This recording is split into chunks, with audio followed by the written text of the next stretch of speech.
Hey everyone, my name is Tom Hanley. It's an absolute pleasure to be here. Great to see such a packed house for to hear about coroutines. So I'm going to be talking to you today about a coroutines case study. So how I used them on this project over the last year to clean up an async API. So you all know callback hell. It's called callback hell for a reason. Async code can get really messy really quickly, and there's lots of ways to avoid this in your design. But sometimes you have to live with this async API. Maybe it's too difficult to rip out and rewrite, or maybe it's provided by a third party.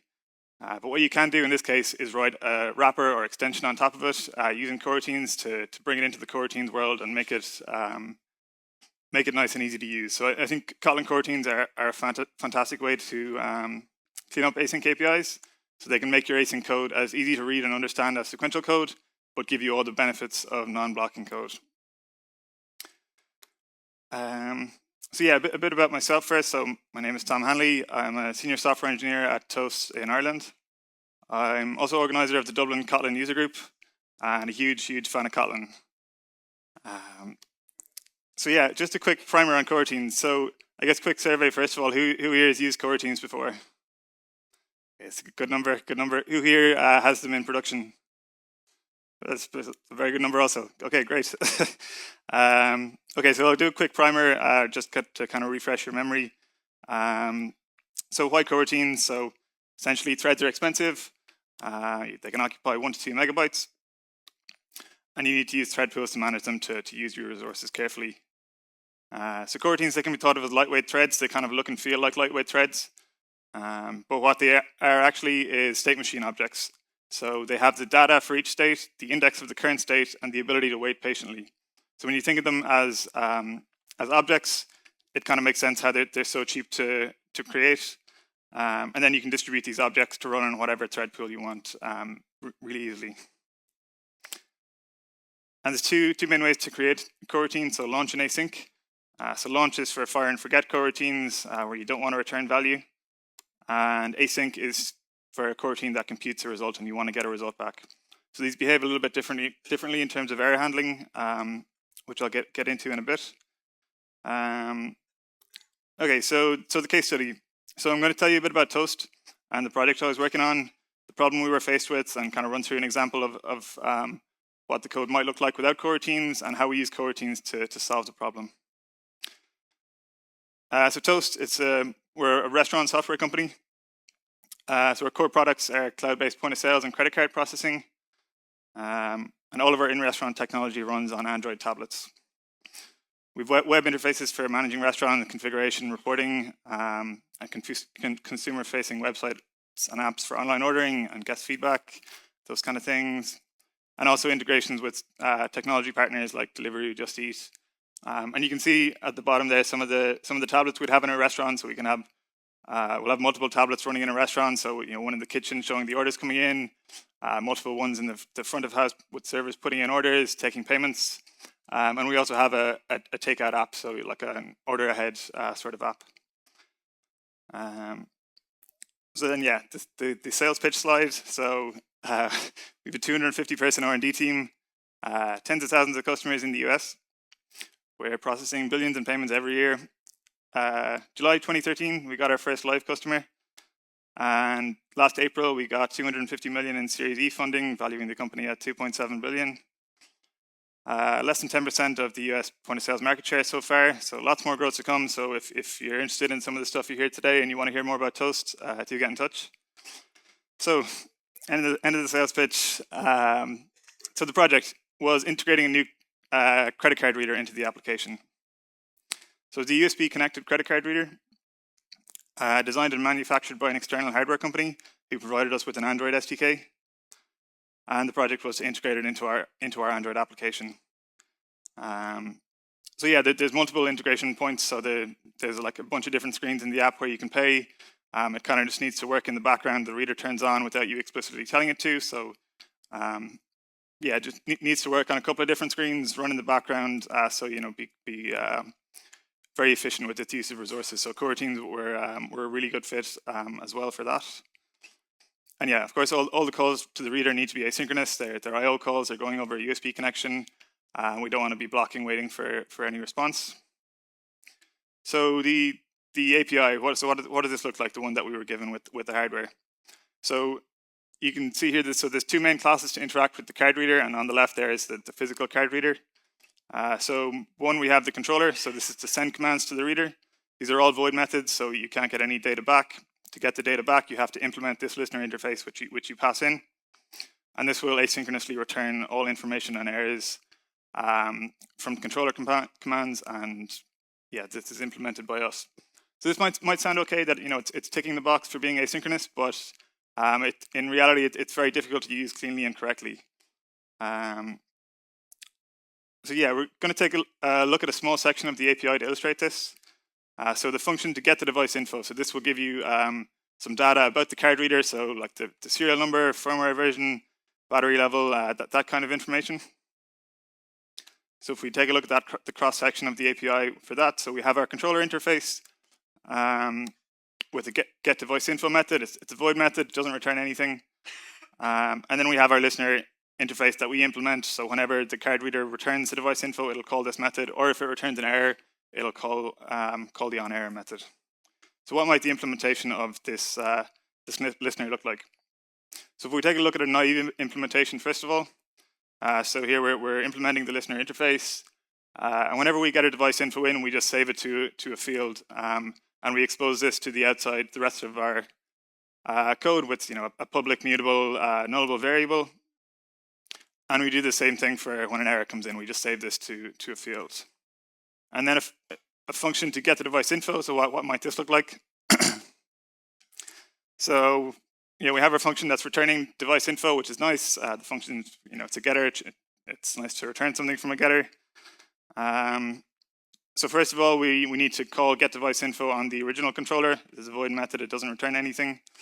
And then we need to go to the listener and start looking for the device info or the error. So we have our loop here, and we're sleeping until we get one of these. Then if we get an error, we save it to a variable, null it out so this works the next time, and we throw the error. Or if we get a value, we do the same thing. So there's a lot of things here that are asking for trouble. So we're blocking the thread with that sleep, potentially getting into an infinite loop. If we don't get back one of these, and we're using shared mutable variables to communicate, which is tricky because to make this thread safe, you need a bunch of synchronization and knowledge of the JVM memory model. So I kind of said life would be so much easier if I had a nice coroutines interface like this, a suspend modifier on the function, so it's not blocking a thread. So this suspend modifier indicates that the function can suspend the execution of the coroutine and resume at a later time. So you can execute long-running operations without blocking the thread. So yeah, to achieve this, there's some syntactical sugar. So under the hood, what's happening is there's a hidden continuation parameter, which allows it to continue the execution of the rest of the program once this function returns. And yeah, there's a really good talk by Roman about this last year, going into detail on that. So yeah, we said this was the interface that I wanted to get to. So we said let's try and get there. Let's clean it up by writing a Kotlin coroutines extension on top of this API that we had. And yeah, extension or wrapper, or maybe wrapper would have been a better name. We went with extension. We were going to call it controller.ktx, but someone didn't like abbreviations, and then controller with a K was also another vetoed name, but extension is what we went for, so bear with me. So yeah, so some of the goals of the extension. I wanted a nice clean API where the result of the query is clearly returned by the function itself, also known as referential transparency. The caller of the function can control the asynchrony, so if the caller wants to wait until it's finished to do something else, then it can, or if it wants to run it asynchronously, it can. We're not blocking any thread.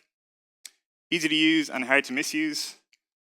And you can know that one call is completed before starting another, which is important with the card reader, because if you need to wait for, like say you start the connection, you need to wait for the connection to finish starting before you try and start a transaction. So yeah, this is the interface we wanted to get to. So how might we implement this interface? So at a high level, what what we want to do is, first of all, start listening for the event or the error, trigger the event, and return, wait until the event or error is returned. So in our naive implementation, we communicated from one thread to another using shared mutable nullable variables. So we're kind of asking for trouble there, but what can we do here? Because this is going to require some asynchrony and inter-thread communication. So what we can do here is take some advice from the Go handbook. So do not communicate by sharing memory. Instead, share memory by communicating. So how can we communicate across coroutines? So enter Kotlin channels. A really nice way to asynchronously communicate across coroutines. They're kind of exactly as they sound. Data goes in one end, comes out the other. And this is roughly like what our extension looked like. So when we get a result back from, or when we get an event back into the listener extension, then we just pop it onto a channel and the controller extension can deal with that however it wants, or suspend waiting for whatever it's interested in. So channels, conceptually very similar to a blocking queue, but the key difference is that instead of a blocking put and take operations, they have a suspending send and receive operation. They're an experimental feature in Kotlin 1.3, which can kind of scare some people off, but I think it doesn't mean that they're not ready for production. It's just they expect the API might change going forward. And the huge advantage that Kotlin has is that the creators of the language also create your IDE, so the migration paths are very smooth. So yeah, if we take a look at what that listener implementation might look like using channels. So again, we're implementing the listener interface. When we get a device info event back or object back, we pop it onto the device info channel, and this is a public channel. Whoever's interested can receive the events on this channel. And we do the same thing with the error channel. We pop the error onto the error channel. So then our controller extension implementation, so the method to get the device info. So what does that look like? So we have our suspend modifier, returns the device info, and we delegate to this method called trigger event and get result. We pass in 3 parameters. One is a lambda that triggers the event, and we have the event channel and the error channel that we also pass in. So the implementation of this then, so first of all, we want to start listening, which is this block here. And we need to do this asynchronously because we're not going to get the event until we trigger it. So we put this in an async block. And then we use this really nice coroutines feature called the select expression, which allows you to select from multiple channels and just say, it just means like, give me the first event that comes back. So really, really nice for this use case. So we say if we get an error back, we throw the error. If we get the event back, we return the error. And then we trigger the event by invoking the lambda that we pass in, and then we call await on the deferred event from that async block. So yeah, the select expression makes it possible to listen to multiple suspend functions simultaneously. So not just channels, you can use it for any suspend functions, and select the first result that becomes available. So the resulting API and it looks a bit like this. So we can, it looks like normal sequential blocking code, but we can tell from the suspend markers in the gutter on the left that these are suspend functions. So we can check if the card reader is connected. We can get the device info. We can start the USB connection, and we can start the transaction all in non-blocking way. And yeah, also have the sequence diagram. So kind of from the application, so I don't know if you can read this, but on the application layer on the left, so all that it sees is the get device info and the return the device info as a suspend function. Then under the hood, the controller extension starts listening on the device info channel, then triggers the command to get the device info on the original controller. This goes to the physical card reader, which comes back, sends the event to the listener interface. We pop this onto the channel, and then the controller extension here it has called receive on this channel. So once it gets that event back, it will resume the execution of the coroutine and return the device info to the application. So yeah, that's the end of the case study part. I'm going to go into some of the key lessons learned along the way. So how to handle exceptions, debugging coroutines, which is some really good tools that have come out for debugging coroutines, which are especially useful if you don't know how to handle exceptions, as I didn't at the start of this. Some tips for keeping your coroutines testable and clean. And then finally, we came around to not throwing exceptions and moving away from this. So first of all, the coroutine exception handling. So yeah, just to talk a bit about structured concurrency. So this was introduced in Kotlin 1.3, and it kind of enforces a parent-child relationship on all your coroutines, so that if you cancel the parent, it'll cancel all of its children. It makes it easy to clean up your coroutines. So every coroutine is created in a coroutine scope, which enforces the parent-child relationship. And you should avoid using global scope, especially on Android, as you'll need to clean up your coroutines. And we have the parent-child relationship. So yeah, the parent-child relationship, as I said, ensures that canceling a parent cancels its children. But what I didn't realize at the start was, by default, this relationship is bidirectional. So if a child coroutine is cancelled, it'll propagate to the entire scope. So it'll cancel its children and its parents, and the same if it finishes exceptionally. Which will also on Android, if a coroutine finishes exceptionally for launch, it'll be treated as an uncaught exception and will crash your app. So if we take a look at the difference between launch and async error handling. So for launch, if we wanted to, so we launch a new coroutine, this throws an exception. If we put a try catch around it like this, that won't be caught. It'll be treated as an uncaught exception and will kill the coroutine scope, and on Android it'll crash your app. So if you want to catch that, you need to put it inside the coroutines, inside the launch block. But it's a bit different for async. So say we have this function calculate number, does some work and returns an integer. We have our parent job and our coroutine scope to manage this coroutine scope. So the first number we want to calculate, this may throw an exception as it does here. So we have this in an async block, and we can. So when an exception is thrown in an async block, it won't be bubbled up until you call await. So line 11 here. So that's when the exception will be thrown. So we can catch this fine, and our program is still running fine. We can default to a value of 0. Our value here is now at 0. But when we go to try and continue using that coroutine scope, it will.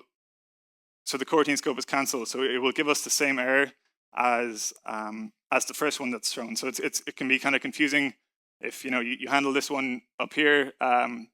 You catch it and you handle it. You have a default value, and then you try and use the scope again, but it's giving you the same exception or the previous exception. So there's some options to handle this a bit better.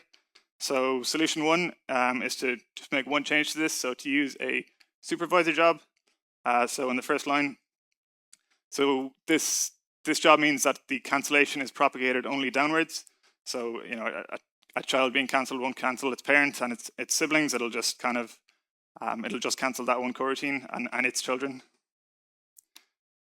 And another solution is to use a local coroutine scope block to group coroutines that are all or nothing. So what the coroutine scope block does is it inherits the parent coroutine scope context or coroutine context, but it gets its own job for independent cancellation. So if we use the coroutine scope block here, so here we have our async and await inside the coroutine scope. That'll throw an exception, but it'll just cancel that coroutine scope. And then we can catch that below and continue on as normal. And then for the rest of our calculations, we have this in a separate coroutine scope block, so it won't be affected by the cancellation of the coroutine scope block above. So yeah, it's a good way to if you want to group coroutines that are all or nothing. So you're like, if any one of these throws an error, then the rest aren't valid. It's really good for that. So yeah, I guess to summarize the error handling tips. to use supervisor job instead of a job, and the cancellation is propagated only downwards. And to use local coroutine scope block to group coroutines that are all or nothing. So it inherits the parent context but gets its own job to be cancelled independently. So yeah, on to key lesson number 2. So debugging coroutines. As I said, really useful if you don't know how to handle exceptions. So yeah, first tip is to enable debug mode. So you can set this with a system property or -EA arg, so you should definitely do this for unit tests. And you can also set it programmatically based on your build type in Android. So what will this do? So first of all, it'll attach a unique name to every coroutine that's launched, and this will get appended to the thread name for debugging. Negligible overhead, so you should do this in production, or you can manually set it also at the individual coroutine level or at the scope level. And it'll also give you much better stack traces. So normally when an exception happens in a coroutine, you just get the stack trace for that coroutine. So if your coroutine is 1 line long, your stack trace is essentially 1 line long. So it can be not all that helpful. So this will piece together the full stack for all of your coroutines that are and child coroutines that are launched. There is a performance overhead, so it's not recommended for production, but you can enable one and not the other. Next really good debugging tool is the Debug Agent. So this was released last April.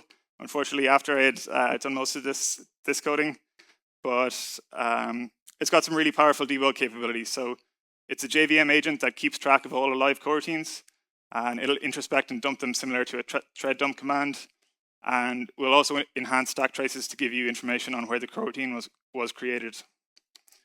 So if we take a look at some example usage of that. So before we do some work, we install the debug probes. We launch some coroutines. Then we dump all the coroutines to the console, or we can just pick one job and say, give me all the info on that job. So what does the output of that look like? So here we can have the coroutine name and the state that it's in. We have the current stack trace of the coroutine, as well as the coroutine creation stack trace. So it's a really useful information here. And also if we do the dump of a single job, so we can see this coroutine created this coroutine, and we can see the state of all of them. So yeah, really good for if you're trying to debug a deadlock and figure out what's going on. There's also a JUnit rule, so this will, if your test takes longer than a second, it'll dump all your coroutines to the console. And you can use it as a JVM agent, so it'll enable debug probes on application startup. So key lesson number 3, so some general tips around keeping your coroutines testable and clean. So first tip, which is not exclusive to coroutines at all, but it's to unit test everything. So it's especially important when you have a new API that you're trying to figure out and you want to validate that it works as you expect it works. So really good for catching wrong assumptions early on.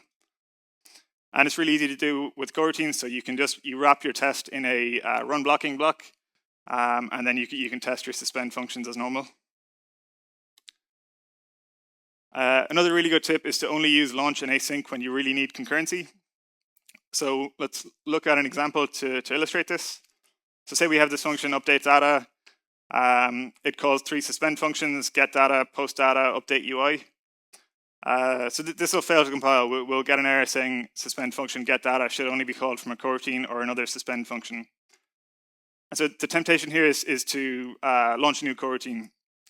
Coroutines are super cheap to create. You can just launch as many as you want and not worry about them too much. But there is a drawback to this. So yeah, the temptation here is you launch a new coroutine on the IO dispatchers for doing your network calls, and then you launch a new one on the main thread for updating the UI. So this will work, and it'll work fine. And you're like, I don't really care when this happens. Just it'll happen soon enough. But it does make this really hard to test, because when you want to call update data and then assert that your UI has been updated in a test, how do you know that the coroutines have finished running?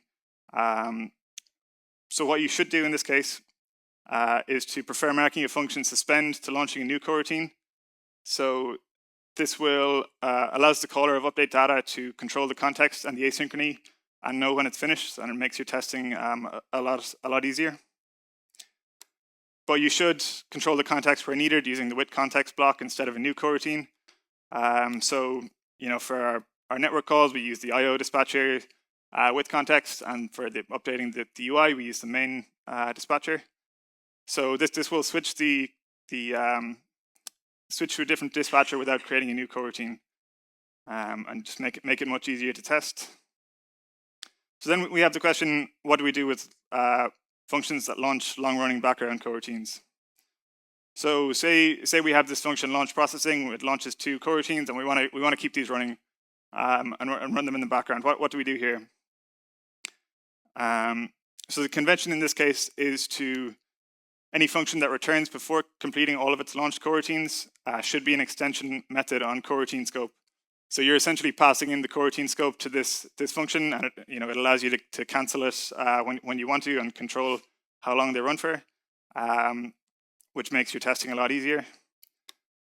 Another option which does behave a bit differently is to make it a suspend function and use a coroutine scope block. But this won't keep running, or this won't return while these are still running. So the coroutine scope block will wait for all of its coroutines within it to finish before returning. And then key lesson number 4. So we said, after figuring out all that exception handling, we said actually let's not throw exceptions. So while they can make your calling code really clean, but when you actually have to catch and handle exceptions, things can get really messy. So yeah, that's why we moved away from throwing exceptions. So I guess first of all, why were we throwing exceptions? So when we were getting an error back from the card reader, we were wrapping it in an exception and throwing it. But yeah, not the best idea because USB connections are not 100% reliable, and hardware is not 100% reliable. So these are IO calls that do fail sometimes. So we needed to catch these exceptions and recover. And when you have to do this, things get messy and awkward. So kind of did some reading on exception handling and kind of some of the alternatives out there. So what are some of the problems with error handling, with using exceptions for error handling? So your error handling code becomes more error prone. It's less explicit and easy to forget about your error handling cases, and it becomes a lot less predictable also. Much harder to understand the control flow. So your exception is thrown, it maybe gets caught here, it gets thrown up somewhere else. It's really easy to forget to catch them, especially with Kotlin, that you don't have checked exceptions. And it's also less functional. So if you want to keep your functions as pure as possible, throwing an exception can have some unintended side effects. If your function just returns a value for a given input, and those should always be the same, but you have this kind of wildcard that it might throw an exception, which makes it more difficult to test and easy to just not test. There is a performance overhead to throwing exceptions also and creating them, so there's that also. But I think the strongest argument I heard for not using exceptions was this one. So throwing and catching exceptions is comparable to using goto statements, which since long before I was born, this has been like the first thing that programmers have understood to not do. This is you have the power to do it, but you shouldn't do it. So yeah, this was kind of the conclusion we came to. Exceptions should only be used for fatal things that you can't recover from, and to avoid throwing and catching exceptions. So instead, return an object that encapsulates the success or failure outcome. So there's a couple of options here that we looked into. So first one we tried out was the Kotlin result object. So some really nice features, but unfortunately it's not ready to be used as a return value from a function because they want to be able to make some changes to it and keep it or maintain binary compatibility. There's arrows either object, which a lot of people really like, but I found the left and right convention a bit jarring in terms of readability. That you have the small cognitive load to remember that when you read left, that means error or that. So kind of yeah, wasn't a big fan of that either. Arrows try object, but you need to throw an exception for this, which I wanted to move away from completely. Another option we looked at was creating our own generic success or failure object, but this kind of felt like reinventing the wheel, and we were kind of running into some of the same issues with the Kotlin result object, that why they're kind of unsure about certain things, or this about what way to go on certain things. So another option then is to create our own domain-specific result objects using Kotlin sealed classes. So this is what we did in the end. So it leads to a bit more code and some very similar looking classes, but there's no sacrifice on readability, and it allows each result object to evolve independently.